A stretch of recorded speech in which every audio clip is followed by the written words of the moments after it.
Hello, epic hero. Pajama time. Being here at my comic reading spot to tell you some childhood stories about stupid nerdy things I did. Top 5 stupid nerdy things I did as a kid. Number 1. I almost never got seriously injured in my life. Like, I almost never broke many bones or fractured many things, mostly because I never really did anything dangerous or athletic or anything. The one single time that I broke my arm was, I'm gonna get some coffee. Or I'm addicted, as we all know. I hesitate to tell you because it's really stupid. Okay, here goes. I was 15 at the time. And I was riding a scooter, one of those, because, I couldn't ride a bicycle, with a Darth Vader mask on. With a Darth Vader mask on my face. So, of course, I'm riding the scooter, dun dun dun dun dun dun, Darth Vader! 15, guys. I was 15 years old. And maybe I was 14. Not that that excuses anything. The lenses obviously make the ground all foggy, and I'm just riding and it hit a pothole that I couldn't see because I had a mask on. So I get thrown from my scooter, put my hand out to break my fall, smack, crack, I break my arm.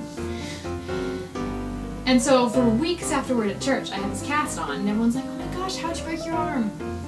I really did not want to tell them. I would avoid anything. I would do anything to avoid having to tell people that I broke my arm scootering with a Darth Vader mask on.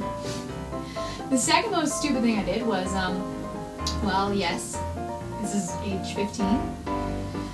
I'm sensing a theme here. I'm a huge fan of Pirates of the Caribbean, so even when I had my earbuds, if I couldn't be watching it, I would have my earbuds on, and I had a totally English copy on my iPod that I would listen to, and even while I was getting my teeth worked on at the dentist, I would listen to that to calm me down. So yes, I can memorize Pirates of the Caribbean 1. I can also memorize every single Pixar film ever made, and most Disney movies, and definitely most VeggieTales. I was such a fan of Pirates of the Caribbean, I decided I want to reshoot the whole thing using me as all the actors. No, that wasn't it.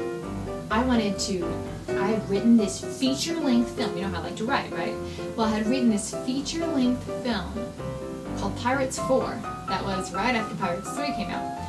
And I wanted to film this all using myself as the actors. It's all the actors. Now, I didn't have any YouTube video or anything back then. It was just going to be for me, for my own fun, for, I don't know, anybody else dorky enough to watch it. I dressed up as Will, and I'm going to be making some speech, and I wanted this ocean, this water behind me. So I got my mom's camera. I don't know if I asked her or not. I was going to stand in front of the pool that we have, and then balance the camera on the railing, have it filming me so that you get this beautiful ocean behind me.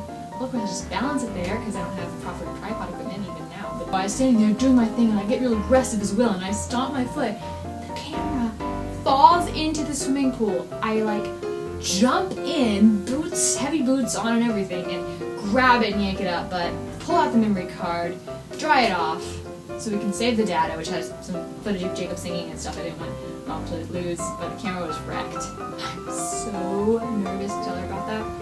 Seriously, I still have these chills from Well, if having a week-long no-speaking argument with your sister because she wouldn't be in a Lord of the Rings film counts, that's definitely one of them. My sister Patience and I would always try to get her to be in projects with me, read books and make movies, and she would always agree, but then she wouldn't always want to finish it because they usually took super long and everything. So we were going to refilm Lord of the Rings using ourselves as the actors. It was taking so long that she didn't want to finish. I got so mad at her that we weren't speaking for at least over a week. The entire movie. We got the whole part with 3 were given to the elves, immortal and fairest of all beings, 9 to the dwarf lords. We had our hair rubber banded around our chins to be dwarves, and I remember doing the ring part as being Galadriel, and we had wrangled our friend Sky Lovelady into it as well. Okay, that's the other one. Number 4. We could never decide whenever our best friend Sky came over to our house who would decide what we were going to play?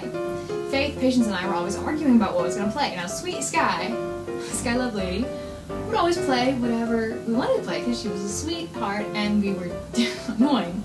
But we would always argue. Basically, I would always want to do something artistic like drawing or, you know, reciting movies, and Patience would always want to do something cute and girly like bake cookies or make flower crowns, and Faith would always want to like talk, basically, like normal friends. Or maybe like go swimming or something like that. So meanwhile, we'd always have this argument, so we finally decided what we were going to do is take turns picking what to play. But when it was my turn, I wanted to make a movie of Sherlock Holmes. I wanted to make a movie of Sherlock Holmes with all of us being actors. And Grace had just gotten her new film camera, so she was all excited to use it. She agreed to film it for us as long as we wrote the script. We just went ahead and borrowed a pre-written Sherlock Holmes script for the book. Which one? Oh yeah, the Barrel Coronet. So we were just gonna switch everybody in it to girls, and so instead of Sherlock Holmes it would be Shirley Holmes, and instead of John Watson it would be Jane Watson, and we just switch all the genders and it should all be fine. So we decided to film that. First of all, it took over a month, and I think I overused my turn a little bit. Sorry about that, Faith and Patience. The problem with this was switching all the genders. There was a marriage story in it, and we didn't want to make both of it'd be two girls getting married, so we just decided to change it to, they were just going to start a club together. So all the romantic scenes were like, he's meeting her at the window, being like, we're going to run off together, without telling your father. It was always, we're going to run off and start a club together. Woo! Patience and Faith, and Sky were probably, 12 and 13 or something. We were forced to do this, memorize these long lines, like, remember your lines, guys, this is important! It was the start of my film career. Fifth and final stupid nerdy thing is that right after we'd seen Spiderwick Chronicles in theaters, so excited, I loved it so much. We have this ring in our yard of where all the grass was dead, like this big circle where all the grass was dead, because we used to have our inflatable swimming pool there, but then when we got a different swimming pool, we moved it, but there was still this big dead patch where there's no grass. We decided this was the fairy circle. We just adapted it from the movie a little bit, that fairies only existed inside this circle, and if you couldn't see them, of course, because they were invisible, unless you were the seventh son of a seventh son or had one of those rings. In the fall, in the autumn time, leaves would be blowing across that patch, and we would always say, oh, it looked exactly like goblins were running and stirring up the leaves, like in the movie. And our brother Jacob said, oh, that really is the goblins. So we decided it would be a great idea to play pranks on each other by running up where the leaves are all tumbling and look like goblins, and suddenly going, whoa! And falling to the ground and being dragged away by the goblins. Great idea, right? Except that when actually my older brother Jacob managed to do it successfully, and that encouraged the rest of us to do it. Thanks, Jacob. So I run over, pull my leg from get yanked up by the goblins, think that it would be great and epic and awesome and prank everybody, fall back on the ground, hit my head on the ground, and everything goes a little, yeah, I don't feel like I can breathe, I see everything kind of shaky, I'm like, I can't breathe. I try to get everybody's attention, but yeah, nobody even saw me. I got a mild concussion, and nobody even saw the epic prank stunt of me being pulled away by goblins. So those are the top 5 stupid nerdy things I did as a kid, and I'm sure I'm forgetting a lot of them. Share your stupid nerdy stories if you have them. Did you ever get so inspired by a movie that you did something, or a book that you did something utterly nerdy and stupid like that? Share them in the comments below. And give this video a like and subscribe for more hopefully relatable nerdy things, and I will see you in the next video. We are epic heroes. Hope out. Appreciate me, you guys. This camera that I'm using only takes 1 minute or less of video at a time, so good thing I'm using jump cuts, because every time I make one of these videos, I have to download the file to my computer, which is buggy, and then start filming again. So let's go! Nice light. Change. Just change. There's no reason why this lighting should be consistent.